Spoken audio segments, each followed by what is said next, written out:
जोपर्यंत सिनेमा थिएटरला असतो, समजा महाराष्ट्रात मराठी सिनेमा थिएटरला स्क्रीनवर, तोपर्यंत ते होत नाही आणि करूही नाही. आता त्या सगळ्या प्रोसेस सुरू होतात. ऑलरेडी माझा मुळशी पॅटर्न भारतातल्या 14 भाषेत रिमेक झालाय, डब पण नाही, रिमेक. म्हणजे अनेक लोक आपल्याकडे आले, सलमान खान भाईजान आला, किंवा साऊथचे लोक आले, भोजपुरी लोक आले, इतका तो सिनेमा आवडला लोकांना. आता हा जो सिनेमा आहे याच्यासाठी मागणी सुरू होईल. कधी हा सिनेमा OTT-ला जाणार. जोपर्यंत थिएटरला आहे तोपर्यंत आपण बोलणी करायची नसतात, एक छोटा प्रोटोकॉल. पण आमची ती तयारी सगळी आहे, सगळं त्याच्यावर काम चालू आहे.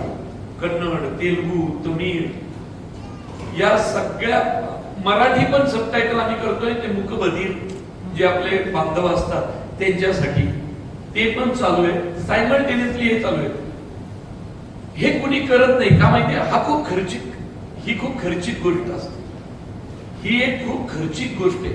पण आता सिनेमा ब्लॉकबस्टर झालाय, ओके, त्यामुळं त्याच्यासाठी लागणारा एक खर्च आम्ही बाजूला काढून ठेवला, तो आता करणार. आणि ते काम सायमल्टेनियसली सुरू झालं. जसं इंग्लिश सबटायटल केलेलं असल्यामुळे already America, Australia, UK, Dubai, Singapore या देशांमध्ये, कॅनडा शो जोरात चालू आहे आणि हाऊसफुल चालले. कारण समजा मला तेलुगू हे करून दाखवायचं आहे, तर ते टाकल्यानंतर त्याचं एक सेन्सॉर असतं, हा बरोबर, त्या राज्याचं, ते त्याच्यानुसार ती भाषा आणि ते चित्र मॅच करून बघतात. येस, ओके, गो आहे, असं असतं. त्यामुळे त्याच्यात एक वेगळा खर्च आहे मोठा, त्याच्यावर काम चालू. टॅक्स फ्री ही खूप, आता त्या कॉन्सेप्टला काही अर्थ राहिला सांगतो. कसं असतं टॅक्स फ्री? पूर्वी कसं एक टॅक्स असायचा गव्हर्नमेंटचा, समजा काही 100 रुपये, तर सगळ्या मिळून काय त्याच्यावर 25-30 रुपये सगळं टॅक्स जायचं, ओके. आता GSTच्या अंडर ते येतं. मल्टिप्लेक्स वाले त्यांचं एक वेगळंच असतं, सिंगल स्क्रीन त्यांचं एक वेगळं असतं. गव्हर्नमेंट 100 रुपयाच्या खाली, 100 रुपयाच्या वर जर तिकीट असेल तर टॅक्सचा विषयच राहत नाही. 100 रुपयाच्या वर तिकीट असेल तर टॅक्स हा विषयच राहत नाही, ते GSTच्या अंडर येतं. आणि 100 रुपयाच्या पण तिकीटावर टॅक्स फ्री काहीतरी खूप कमी अमाऊंट येते, ती खूपच कमी, 4-5 रुपये का कितीतरी अशी अमाऊंट येते, 5% का असं किती. तर त्या 3-4 रुपयासाठी तो GR आणि ते ह्याच्यात कुणी आजकाल पडत नाही, एवढाच फरक होतो. एकच फायदा काय, त्या भागातले आमदार, खासदार, नगरसेवक यांनी एक सामाजिक बांधिलकी म्हणून, किंवा मराठवाड्यातले जे आमदार खासदार आहेत त्यांनी तिथली सामाजिक बांधिलकी बघून, की बाबा माझ्या भागातल्या शेतकऱ्यांनी जर हा सिनेमा पाहिला तर त्याच्या मनात निगेटिव्ह विचार कमी होतील, असं जर त्यांना वाटलं तर त्या ह्याच्यातून जर असं काय झालं, कारण इलेक्शनला लाखो रुपये खर्च होतातच त्यांना इम्प्रेस करण्यासाठी, बरोबर नाही? पण इम्प्रेस त्यावेळी होते ज्यावेळी जगतील. तर त्यापेक्षा आता हा सिनेमा सगळ्यांनी एक सामाजिक भान म्हणून दाखवला. सामाजिक भान याच्यासाठी म्हणतोय की यातून निर्मात्याचा हेतूच नाही ना पैसे कमवणं, हा म्हणजे हे व्यवसायाच्या किंवा पैशा पाण्याच्या पलीकडे गेलं. तर तुम्हीही त्यातलं सामाजिक ऍस्पेक्ट ओळखून समाजापर्यंत जो तळागाळातला आहे सिनेमा पोहोचवता आला तर खूप चांगलं. सिनेमा सामाजिक विषयावर आहे का, कॉमेडी आहे का, तद्दन एंटरटेनमेंट आहे का, टिपिकल गल्ला भरून सिनेमा आहे, हे बनवणाऱ्याच्या पॉइंट ऑफ व्ह्यू वर. सिनेमा चालवणं अवघड कधी जातं, ज्यावेळी सिनेमा वाईड बनवतात. सिनेमा वाईड बनवला की तो चालणं अशक्यच आहे, त्याला स्क्रीन मिळणं पण अशक्य.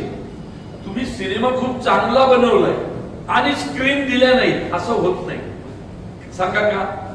कारण थिएटरवाल्यांनाही पैसेच कमवायचे, त्यांनाही पैसे. आता देऊळ बंद 2 भले भले हिंदी सिनेमे आले, आता पण काल 5 हिंदी सिनेमे रिलीज झाले, तुम्हाला माहिती का? आणि 3 इंग्लिश. एकही स्क्रीन कमी नाही झाली देऊळ बंदची. आम्ही कुठं आंदोलन केली किंवा आम्ही कुठं गेलो भांडायला? देऊळ बंद देतोय ना त्यांना पैसा हिंदीपेक्षा जास्त. त्यांना थिएटर मालकांना एसी, कर्मचारी, लाईट बिल याचं भाडं नाही होय, त्यांना ते वसूल करण्याची मतलब असतं. त्यामुळे जो पिक्चर चांगला ते स्वतःहून चालवतात आणि तिसऱ्या चौथ्या आठवड्यात तर त्यांचा शेअर जास्त असतो प्रॉफिट, त्यामुळे ते तर जास्त चांगल्या पद्धतीने चालवतात. पिक्चर त्या क्वालिटीचा पाहिजे. ओके, त्यामुळं सामाजिक विषय हा एंटरटेनमेंट पद्धतीने मांडला तर चालवणं अवघड नाही. मुळशी पॅटर्न नाही का चालवलं, देऊळ बंद 2 नाही का चालवलं, धर्मवीर 1 नाही का चालला, सगळे चालतात. मला खरेदीदार मिळत नाही असं कुठं कधी झालं? कुठला चांगला सिनेमा मधल्या काळात तुम्हाला आठवतोय का की खूप चांगला सिनेमा होता पण पडला? असं नाही होत, असं नाही होत. आजकाल इतकं आहे की माझ्याकडे सिनेमा नावाचं प्रोडक्ट आहे, ते मल्टीप्लेक्स नावाच्या मार्केटमध्ये मला विकायचं असतं. बरोबर, मी हे प्रोडक्ट जर बनवलंय काय बाबा 100 रुपये, मल्टीप्लेक्स वाला काय म्हणतो आण, मी अमुक एक तिकीट लावून विकणार, पण एक 100 रुपयाच्या तिकिटात पहिले 2 आठवडे तुला 45, मला 55. बरोबर, तिसऱ्या आठवड्यात तुला 35 रुपये, मला 65 रुपये. म्हणजे कळलं का? त्याला पैसे मिळतात. मार्केट एकमेव येते बॉक्स ऑफिस, त्यांना चांगल्या मालाशी मतलब, आणि किती माल चांगला आहे विकलाच जात नाही. ते म्हणतात ना काढा आहे, काढा आहे बाजूला काढा, विकला जाण्याशी मतलब. लोकांनी तिथपर्यंत आला पाहिजे, याच्यासाठी पब्लिसिटी प्रमोशन हे निर्मात्याचं काम. चित्रपटांना मिळतात, ऐका माझ्यावर विश्वास ठेवा. हे कुणीतरी उगाच वावडं उठवलेले असं काय नसतं. चांगल्या पिक्चरला स्क्रीन मिळतातच असं कधीच झालं नाही. स्क्रीन त्याच वेळी काढल्या जातात ज्यावेळी प्रेक्षक येत नाहीत सिनेमापर्यंत. एक लक्षात ठेवा, पहिले 1 आठवड्यात तुम्हाला समजा स्क्रीन दिल्या 10, मुळशी पॅटर्नचं उदाहरण देतो. माझ्याकडे पैसे नव्हते, लावायलाच पैसे नव्हते. कशा बशा मला किती स्क्रीन मिळालं ते माहितीये का? 250. बरोबर, पहिल्या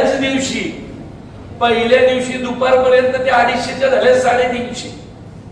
पहिल्या दिवशी संध्याकाळपर्यंत झाले 450. कारण सकाळी जे पाहून गेले ते मित्रांना म्हटले अरे येडा आहे का काय पिक्चर बघ.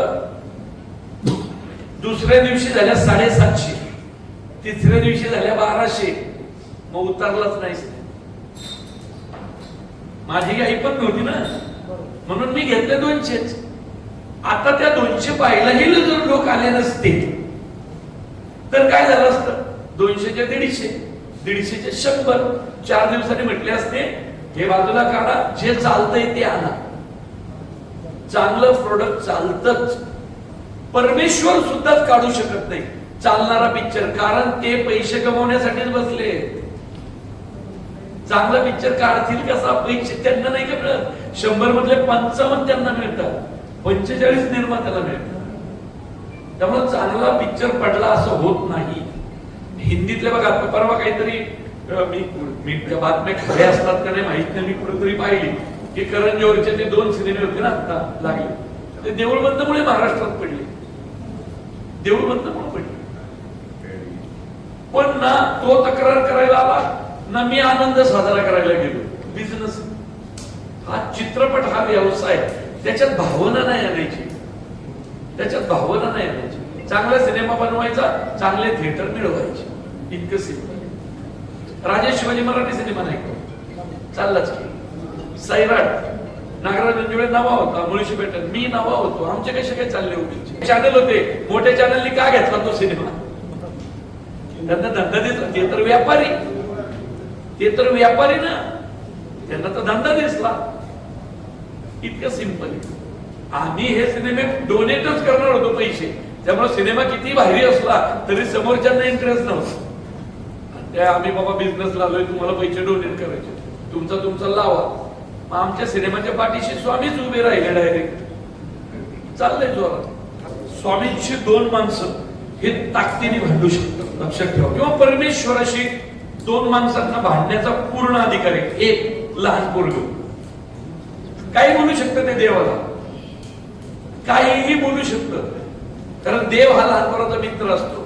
आणि दुसरं, या देशातली कुठलीही स्त्री ही देवाशी भांडू शकते, कारण कितीही भांडली तरी दुपारचा रात्रीचा नैवेद्य तीच घेऊन जाते. पुरुष नाही बसत पुरणपोळ्या करत, पुरुष नाही बसत केळ्याचा काजू बदामाचा शिरा करत, बरोबर की नाही?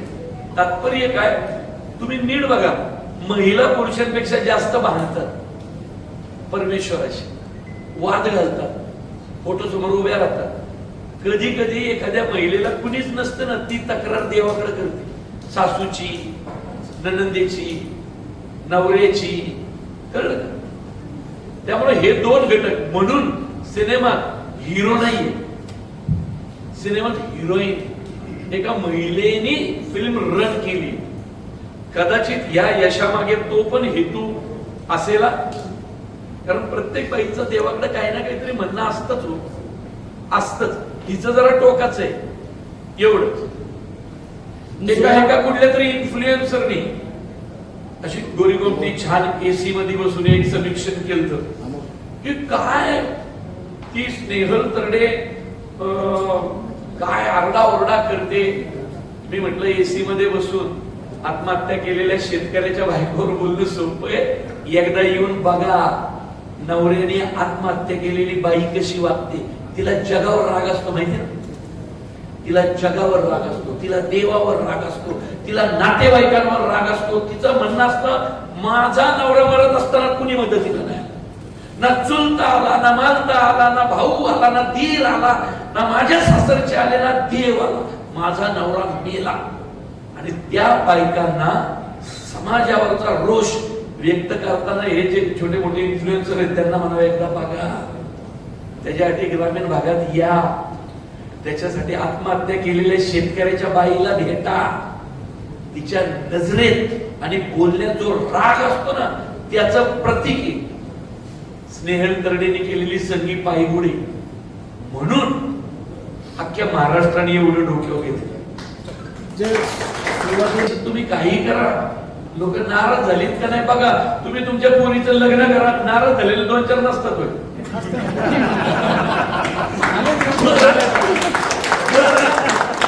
गंमत म्हणून त्यांना विचारायचं का नाराज झाला, तो सवयीने नाराज झालेला असतो.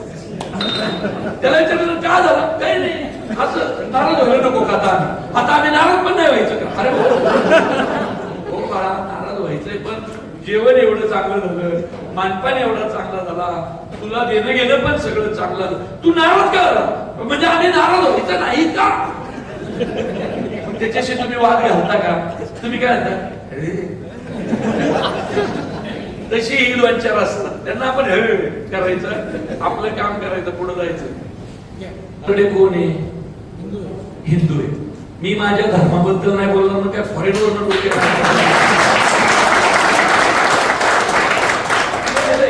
माझ्या धर्माबद्दल मी नाही बोलायचोय, मग कोण बोलणार, दुसऱ्या धर्माचे लोक आता करतोय.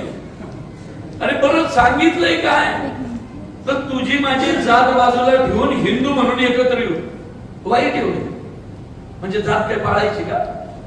अरे असं कसं होईल. माझ्या धर्माबद्दल मीच बोलणार, अभिमानाने बोलणार, छाती ठोकून बोलणार, ओरडून ओरडून बोलणार. माझा सिनेमा जगभर लोक बघणार, वेगवेगळ्या भाषेत ट्रान्सलेट होणार, तिथं जगाला कळणार की आता देश बदलतोय, लोकांना एकत्र यायचंय जातपात बाजूला ठेवून. मी असंच मानणार बाबा, माझा धर्मच तो आहे ना हिंदू.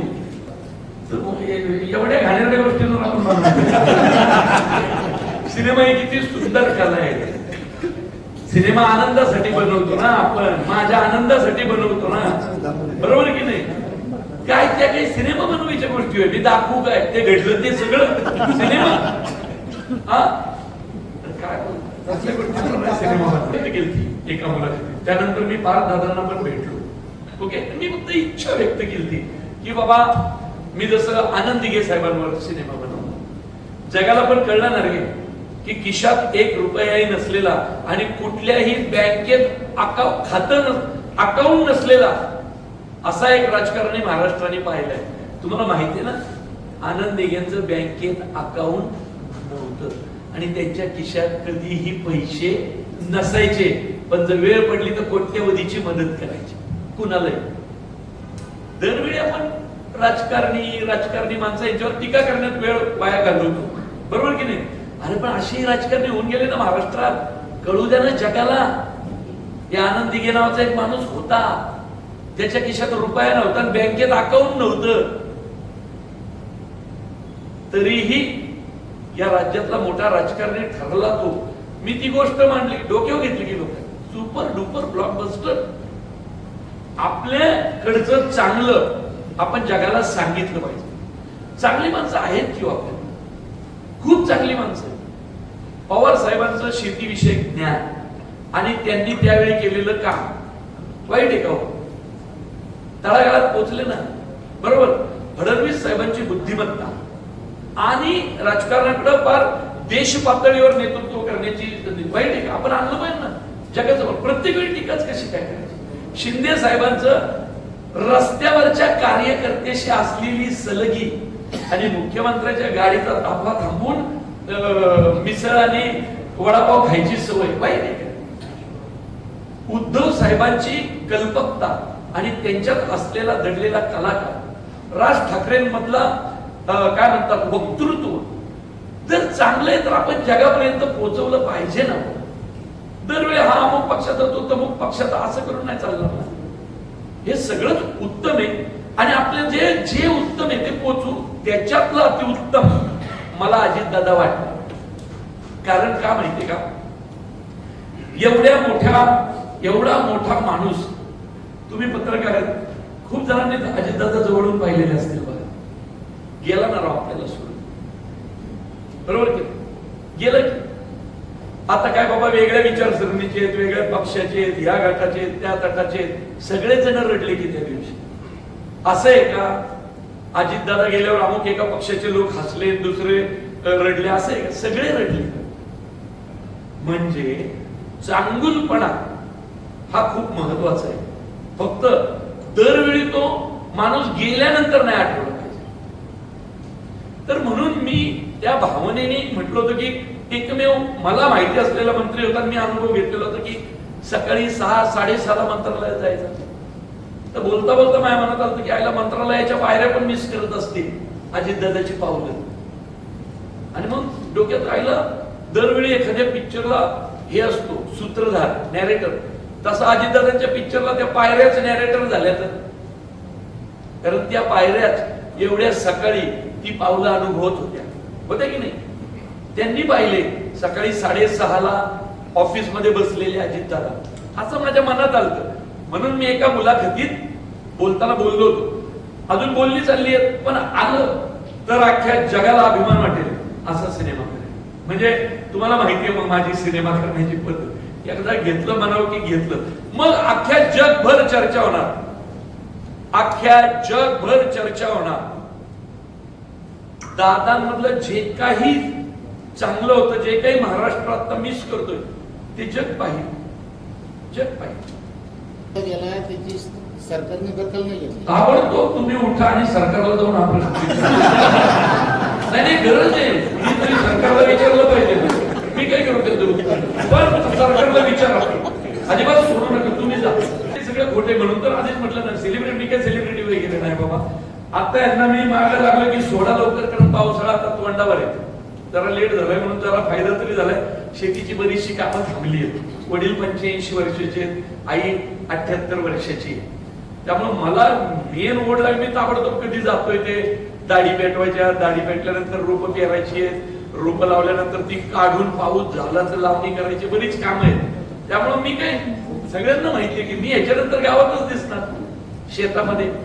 माझं MBA पण पेरिशेबल प्रोडक्ट मध्ये झालेलं आहे. मी पेरिशेबल प्रोडक्टचं मार्केटिंग करायचो इंटरनॅशनल लेवलला.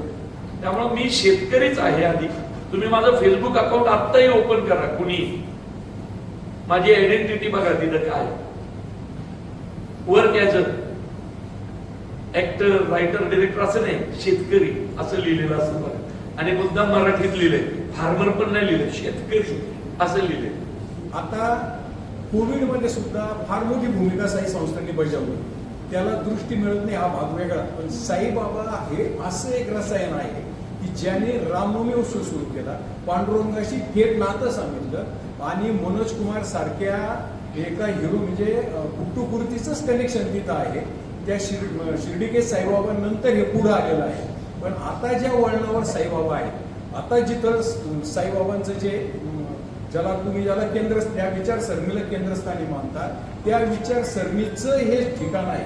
पण त्याच्या विरुद्ध विषारी प्रचार होतोय. दुर्दैव आहे. तर तुमच्यासारख्या एका ताकदीच्या निर्मात्याने जर परत साईबाबांचं पुनरुत्थान केलं त्या विचाराचं, जो साईबाबांनी 100-150 वर्षापूर्वी सांगितलं, म्हणजे त्यांनी इथं पहिला रामनवमी उत्सव सुरू केला, नारदी कीर्तनाची परंपरा सुरू केली, थेट पांडुरंगाशी नातं जोडलं, रंजल्या दांगल्यांची सेवा केली. हे केंद्रस्थानी ठेवून जर तुम्ही त्या ताकदीने मांडू शकला, म्हणजे मुळशी पॅटर्नमधून आम्ही सगळं पाटील जमिनी विकायची नसती, राखायची असते.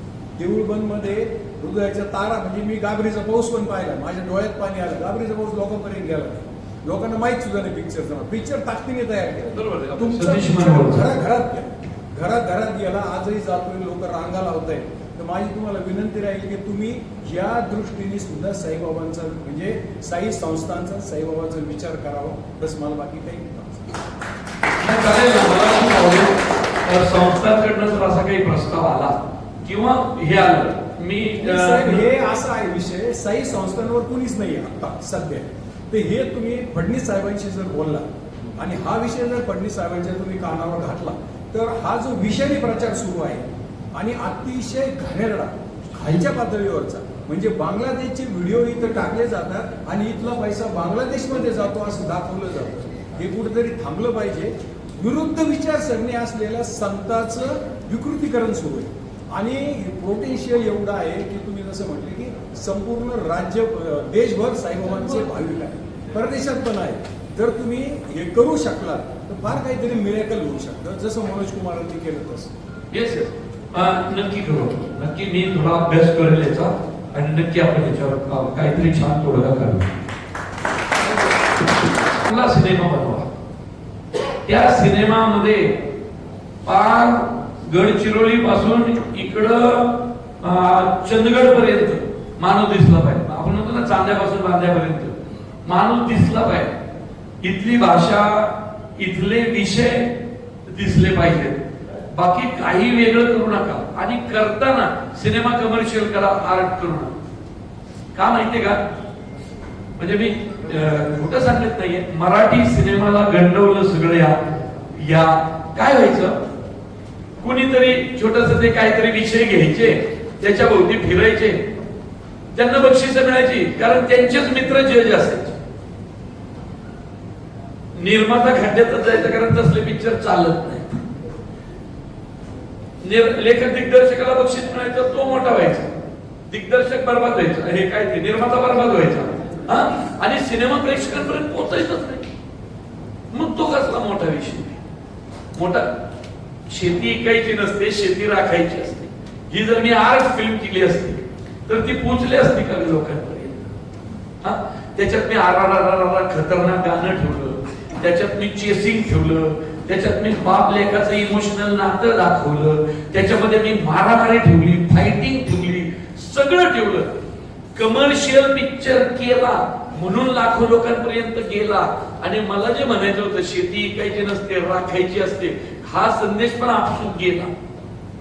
त्यामुळे नव्या सामाजिक विषय करणाऱ्यांना एकच, अजिबात अडकू नका त्या ट्रॉफ्यांच्या मोहपाशात.